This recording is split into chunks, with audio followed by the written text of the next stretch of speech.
Kraft presents The Great Gildersleeves. The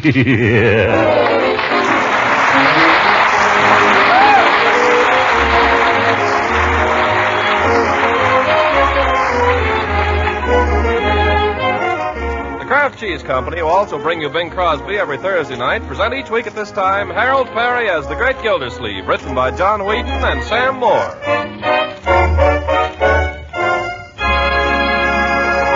We'll hear from the Great Gildersleeve in just a moment. But first, with food shoppers everywhere thinking in terms of ration stamps as well as money, let me suggest a way to economize with both. Yes, and supply mealtime variety that'll really make your family sit up and take notice. Here's the secret. The next time you plan a shopping trip, include on your list Pabst-Step, the delicious, nourishing cheese food. For just 3 red ration points and surprisingly few pennies, you buy a generous package of cheese goodness that's a real help in preparing wartime meals. The tantalizing cheddar cheese flavor of Pabst-Step is grand with economical rice or macaroni dishes, and Pabst-Step toasts and slices to perfection. Or you can melt it to a smooth golden cheese sauce that does wonders with leftovers of meat or fish or vegetables. Pabst-Step is a fine source of important milk nutrients, too. Milk protein, milk minerals, food energy, vitamin A, and vitamin G that's also called riboflavin. So remember the name, Pabst-Step, the economical red stamp value.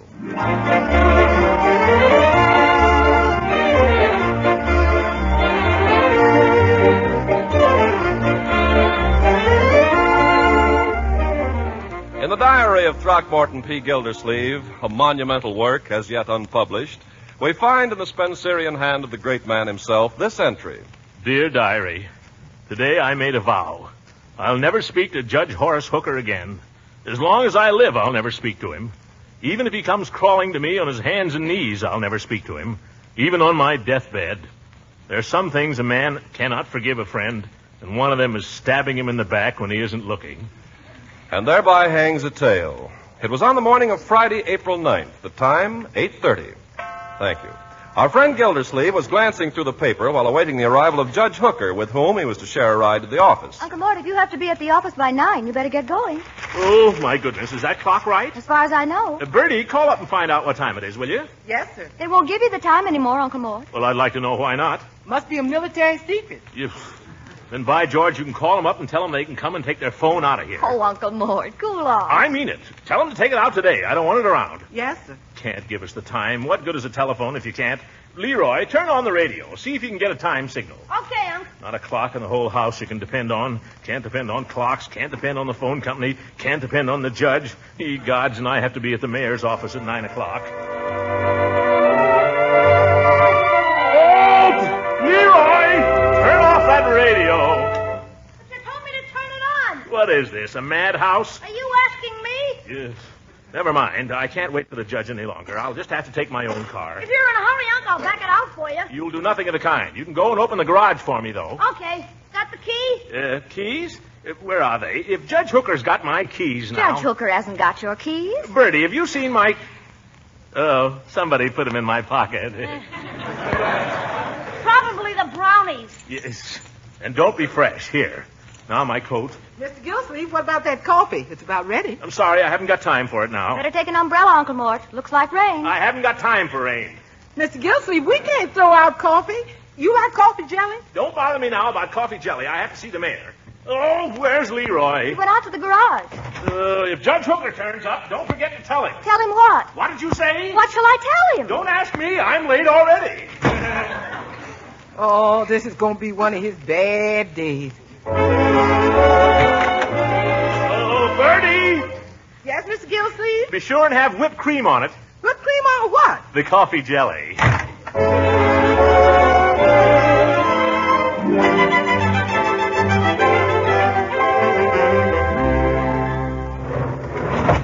want me to start the car, Unc? I'll warm it up for you. No. I thought you were in a hurry. I am in a hurry. Now, don't keep asking me that. I don't want you fooling around with the car. You'll wreck it.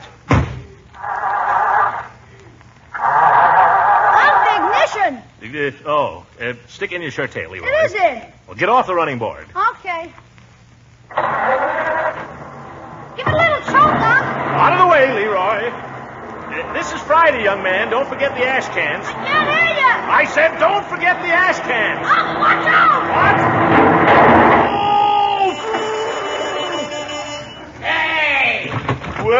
think you're... Hooker, Gildersleeves. this is a fine time to show up. What's the idea of backing into me? Who backed into you? It's a wonder some people wouldn't look where they're going. Well, I had the right of way. I was coming... It's my driveway, isn't it? Well, it's not your street. Unc, you all right? I'm all right, but look at that rear fender. Yeah, look at my bumper. How'd I know you were coming out of there? Are you deaf? I blew my horn. Yeah, after you crashed into me.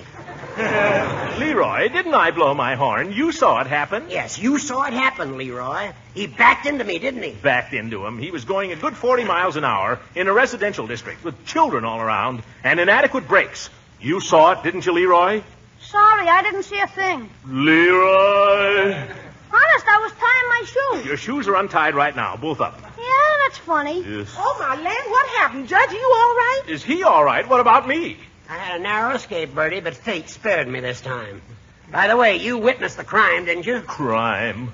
Well, all I know is I was looking out the kitchen window. Good. Now tell me if this isn't the way it happened. I was coming down the street, well over to the right, looking in both directions and going not over 8 or 9 miles an hour, when this wild man came charging out. Bertie, don't you get mixed up in this. You go into the house. Yes, sir. You can't do that, Gildersleeves. She's my witness. Well, she's my cook. By golly, if I have to, I'll subpoena her. Oh, you hear that, Bertie? He's going to subpoena you. That's all, brother. This is getting too hot here for me. Gildersleeve, I charge you with intimidating a witness. You intimidated her, you and your subpoenas. You go racing around town in that juggernaut of yours, that death car, that Rio. Just a minute, Gildersleeve. What's your license number, Hooker? Well, you can read, can't you? It's right there on the plate. Write it down, Leroy, before he gets away. By George, I'll see my lawyer about this. Go right ahead. I'm your lawyer. And I can tell you haven't got a leg to stand on. No? Well, I haven't got a lawyer either. I just fired him.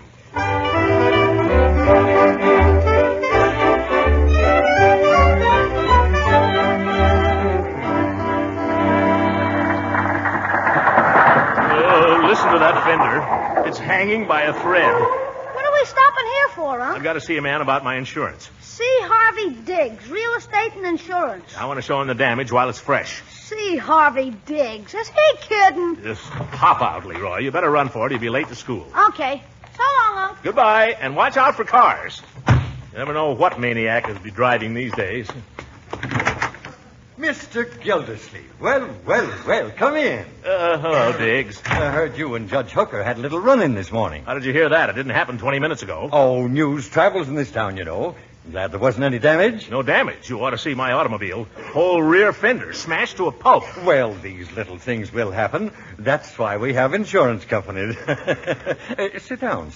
I can't. I've got to see the mayor, Diggs. Say, you know that policy you sold me? On your automobile, wasn't it? Yeah, that's right. Well, I have... You know, I've always been sorry I couldn't interest you in that little life insurance plan I drew up for you. Life insurance? I'd like to see you have that protection, Gildersleeves. Right now, I'm interested in the automobile. I know, it's only human. We keep putting it off. But it's something we all have to face sooner or later. Now, only the other day I had a man come to me. He happened to be a very important executive here in town. You'd know him at once if I were to tell you his name. I'd been after that man for 5 years. And only the other day he said to me, Diggs, he said, I don't know how to thank you for what you've done for me. Good. I'm glad he's taken care of. Now let's talk about me. I have this policy Yes, on my... just what I was getting to. Now, that's a very fine policy you've got there, as far as it goes. But it doesn't go far enough. You sold it to me. Mr. Gildersleeve, I'm going to ask you a question. Have you ever considered what would become of your loved ones in the event that you were suddenly to pass on? Mr. Diggs, I'm going to give you an answer. I'm likely to pass on right now to the next insurance man if you won't listen to me. Huh? All I'm interested in is collecting on the policy I've got. Well, you're the doctor, Mr. Gildersleeve. Yes, sir, that's what we're here for, to service our customers. Good. I've got the policy right here. I can't make head or tails out of it. Well, now, we'll just have a look. Now, let's see. Bodily injury, property damage, collision or upset, comprehensive. What does it say? Mr. Gildersleeve, that's a very fine piece of protection you've got there. My advice to you would be to hold on to it. What do you mean? Providential Mutual Fire and Loss, that's one of the biggest insurance companies in the state of Rhode Island. And Rhode Island is one of the smallest states in the Union. Well, we can't always judge by size, you know. The Providential Mutual has been serving the public now for 48 years. I had the pleasure of visiting the home office back there in 1923. In fact, I had the pleasure of dining with one of the vice presidents. Oh, he has a lovely home there, just outside of Providence. Well, I'm glad he's living well. You didn't happen to ask him about that busted rear fender on my automobile. Fender? Yes, I had a little accident this morning, remember? I ran into Judge Hooker. Hooker ran into me. Smashed my fender. I'd like to collect. Mr. Gildersleeves, that's one thing I'll say for the Providential Mutual. They settled promptly. Good. No argument, no waiting around. They pay up. Great. However, the type of policy you have here doesn't happen to cover this particular type of accident. What? Now, don't misunderstand me. It's a very fine policy and has some very fine features. But for this kind of coverage, I'd suggest a different type of policy. Now, if Diggs, tell me something. Do you carry insurance? Why, of course. I wouldn't be without it. Well, I hope it covers a punch in the nose.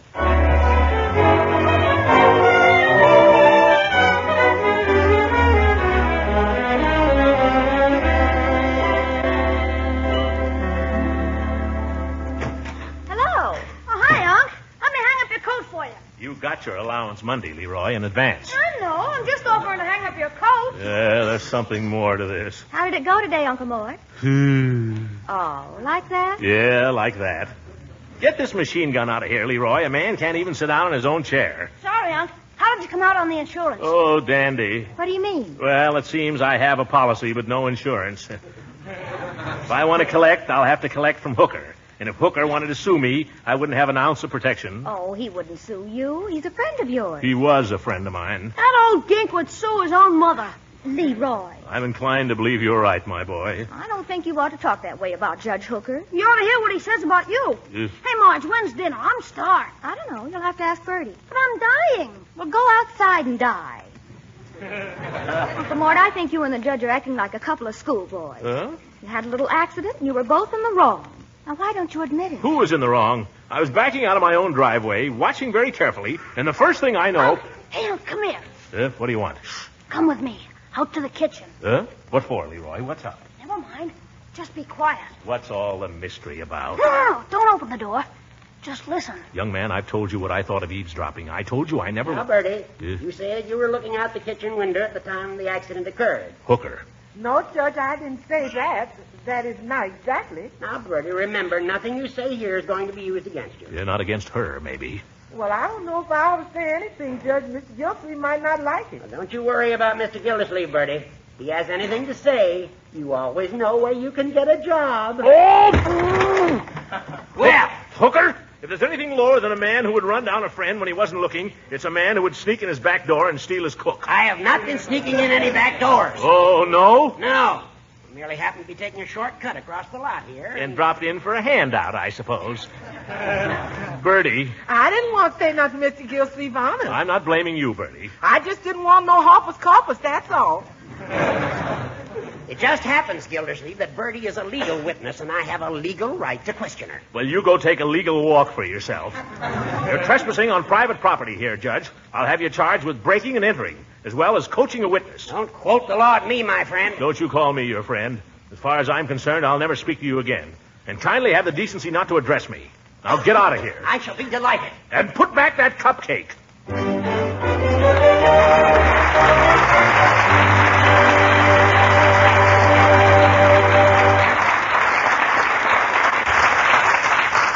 The great Gildersleeve will be with us again in a few seconds. Meanwhile, here's a tip for homemakers. The way to spend red ration stamps to best advantage is to plan family meals several days in advance, using a list of point values as your guide. That way you can make sure that meals are good tasting and well balanced and provide the variety your family likes.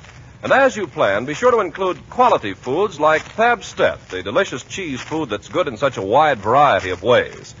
You'll find that Pabstet is a grand help for your wartime budget because it costs only a few cents and just 3 red ration points per package. And whether you melt or toast or slice it, the whole family will go for its grand cheddar cheese flavor. What's more, Pabstet's a fine source of important milk nutrients and is highly digestible. Now, your dealer may not have Pabstet the very first time you try to buy it because so much cheese and other dairy foods are going to war. But everything is being done to keep dealers supplied. So ask for Pabstet, Pabst-ETT, Pabstet, the delicious, nourishing cheese food.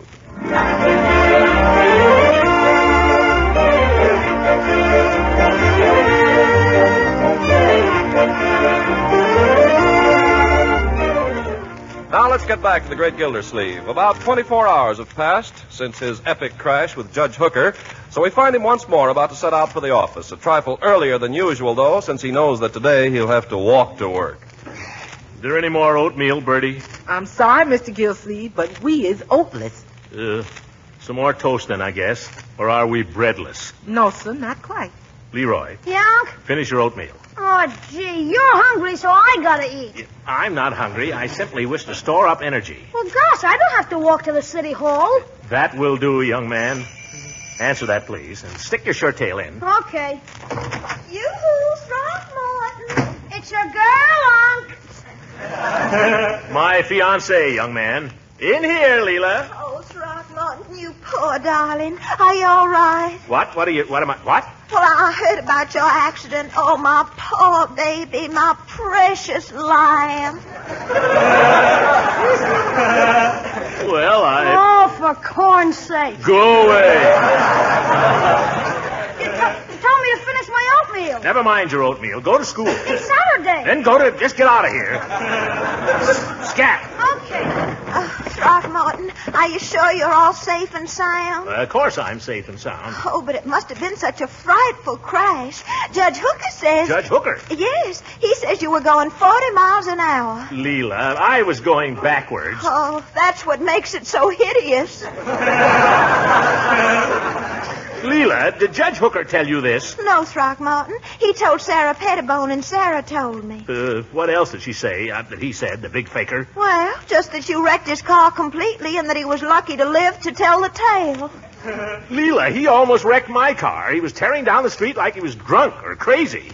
What's more, it never even scratched him. Oh, well, I imagine Sarah got it mixed up. I'm glad you're feeling all right anyhow, Throckmorton. Well, I'm glad you're glad, Leela. Hooker's going to pay me damages, too. He'll pay me if I have to sue him. Well, will they cost quite a bit, Throckmorton? Well, so far, only $2 for my fender. But I imagine there'll be internal injuries. There always are. Well, you take good care of yourself now, Throckmorton, because I want you to do something for me this evening. What is it, Leela? Well, I want you to come to a meeting of my Red Cross committee tonight. Red Cross Committee? Mm-hmm. I can't roll bandages. I can't even roll a cigarette. Oh, no, silly. This is to raise money. Oh, well, I can't say no to that, can I? What time? Well, I told everybody 8 o'clock, but I think it would be nice if you came over a little early. Could you? For you, I could. Oh, you cute boy, you. Now, wait a minute, Leela. Hooker isn't on this committee, is he? If he's on it, I won't have anything to do with it. Oh, of course, Throckmorton. I mean, of course not. Oh, well, I've got to be getting back to my housework. Oh, my goodness. I've got to get down to the office. Yes, dear. Oh, I'm glad nothing happened to my precious fiancé. Goodbye, darling. I'll see you this evening. Goodbye, Leela. Got to get going. Goodbye. Bye. Bertie. Here's your toast, Mr. Gildersleeves. Oh, thank you, Bertie. Why, this toast is cold. Well, sir, I didn't want to interrupt anything. There's nothing to interrupt. Bertie, we might have supper a little early this evening, so I'll be able to finish by 7. Yes, sir. Yeah, then I'll have time to... Hey, Unc, come to the window, quick. The window? What's the matter, Leroy? Wait till you see what's going past the house. Here, out this window. This better be good, young man, or I won't like it. Good, but you won't like it. Yeah. There. I can't believe it. What is it, Mr. Gildersleeves? Judge Hooker on crutches. My goodness.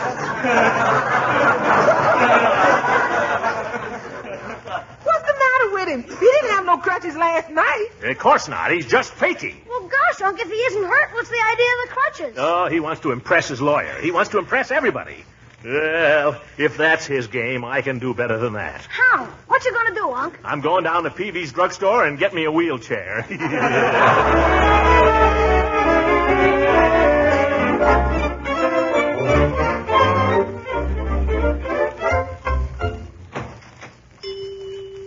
Well, Mr. Gildersleeves. Well, hello.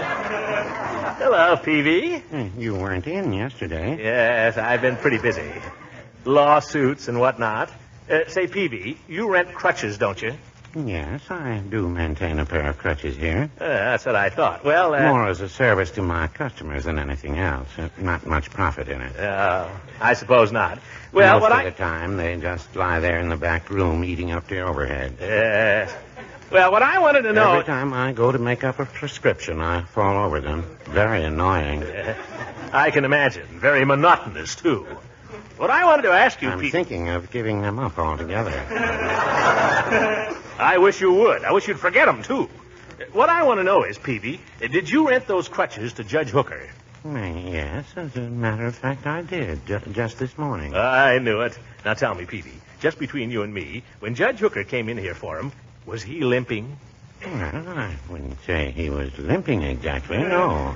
Good. In other words, you're prepared to testify that up to the time he rented those crutches, he appeared to be in just as good shape as you or I. Well, no, I wouldn't say that. Well, as good shape as you, anyway. Well, I mean, no limp or anything, just his normal slouch. You'll testify to that, won't you, Peavy? I don't know that I'd care to testify to anything. Now, don't get scared, Peavy. I'm not going to drag you into court. I'm just trying to line up a few facts and witnesses, just in case. I know, but a man can't be too careful, Mr. Gildersleeves. Circumstantial evidence, you know. What's circumstantial about it? Well, take yourself. Now, you'd say you were in good health, wouldn't you? Never better. You look well, too. Thank you. But do we know, Mr. Gildersleeves? Do we know? What do you mean? You might drop dead any minute. What? It's a fact. I had a man come in here one day perfectly well. Just felt a little funny, that's all. And all of a sudden, he dropped dead right where you're standing. Oh, don't move. It was just a heart attack. Oh, just a little heart attack, eh? Peavy, will you tell me what all this has got to do with whether Hooker needs crutches or not? That's what I'm trying to find out. I'm afraid I couldn't express an opinion on that. Professional ethics, you know. After all, I'm a pharmacist. I'm not asking your opinion as a pharmacist. I'm asking your opinion as a crutch renter. Well, I will say this, Mr. Gildersleeve. Yes? Crutches never hurt anybody. Yes. Oh, Peavy, you make me tired. Why don't you ever give anybody a straight answer? All you can say is, well, now, I wouldn't say that. Well, now, I wouldn't say that. Goodbye! Goodbye.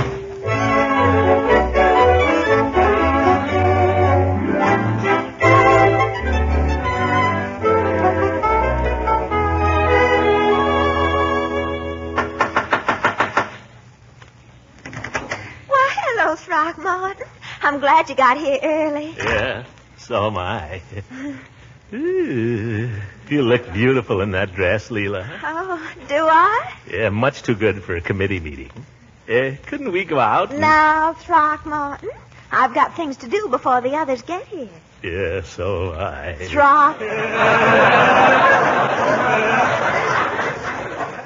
Throckmorton. Well, please, Leela. Just one little kiss for the Red Cross. Well, just one. What's that? You told me the others weren't coming till 8 o'clock. I thought I'd have a chance to... Well, I thought I'd have it... Who the devil is it anyway? Well, Judge Hook always knocks like that. Hooker? I thought you said he wasn't coming. Well, no, I didn't, Throckmorton. I said he wasn't on the committee. Well, what's the idea of him hanging around here with secret knocks on my fiancé's door? By George, if I lay my hands on him... Throckmorton, please, go in the dining room and wait. I'll think of some excuse to send him home. Well, all right. But make it quick, Leela. I'm liable to lose my temper. Hush. You can listen to everything I say. I will anyway. Why, Horace Hooker, what a surprise to see you. Come right in, won't you? Thank you, Leela. Well, aren't you going to ask me why I'm on crutches? Oh, are you? Oh, why, goodness gracious, so you are. Horace, it's your lumbago again, and you shouldn't be out in this weather. You go right home, you hear? It's not my lumbago, Leela. Now, Horace, don't be vain. You said it wasn't lumbago last time, and you had to go to bed for a week. Leela, I'm not suffering from any organic complaint. I'm walking on crutches because of your fiancé.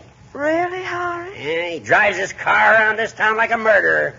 Who's a murderer? Oh, Well, is that Mr. Gildersleeve in the dining room, Leela? yes, Judge. I wouldn't have come here if I'd known he'd be here. Neither would I. Oh, please, Judge. Let me talk to him for just a minute. Perhaps you wait here. Well, Please. All right. Throckmorton, I asked you to be quiet while I talk to Horace. You want me to stand there like a wooden Indian while he calls me a murderer? Oh. Now, honey, he didn't call you a murderer exactly. He was just telling me about his injury. His injury? There's nothing the matter with him. Throckmorton, he's on crutches and it's your fault. He doesn't need those crutches. But if you don't quit calling me a murderer, he will. Leela, I didn't know you allowed criminals in your house. Who's calling people criminals? I've been doing it for 20 years and I've never missed yet. Leela, I swore yesterday I'd never speak to that old goat again. But Throckmorton... I'll never speak to that fat windbag. Horace, please. Tell him this, Leela. There's nothing lower than an ambulance chaser. Tell him I'll sue him for that. Yes. All he can think of is suing people, pushing innocent people through the knotholes in the law. Throckmorton. Tell the big coward to shut up. Who's a coward? Tell him to lay down his crutches, Leela, and I'll knock his block off. Tell him to come ahead. Boys, stop.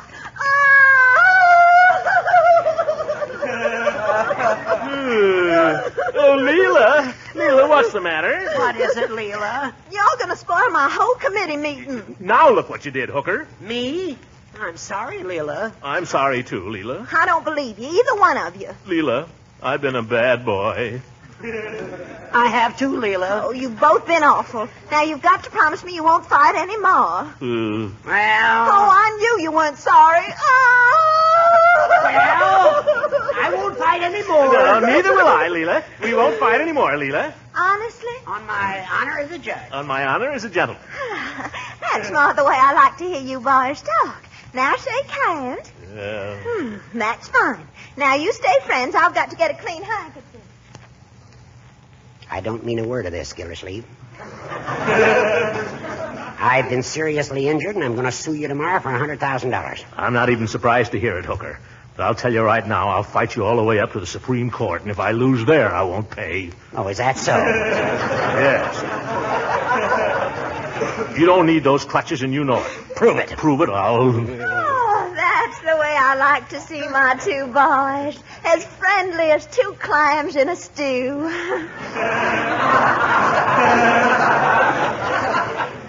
What were y'all talking about? Post-war planning. Oh, that's awfully interesting. Why don't we all sit down for a minute? Sit down, all right. Thank you. I think post-war planning is just as important as rationing, don't you? I do indeed. In fact, I was...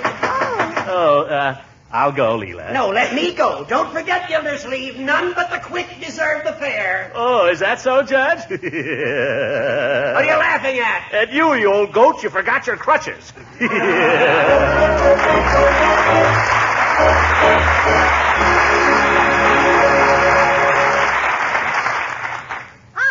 What do you think? I got a job today. Well, that's splendid, my boy. What is the job? It's a cinch. All I have to do is deliver things. I got one here for you. Well, a messenger, huh? What's a summons? Leroy. Good night, everybody.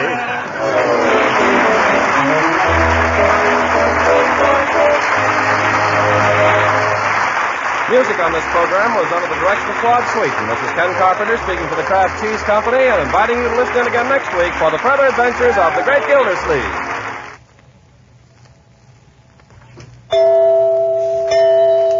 Right now, which is the most important economy in your food budget? Money or red ration points? Well, most likely the answer is both. So there's no better time to get acquainted with foods like Parquet, the quality margarine made by Kraft.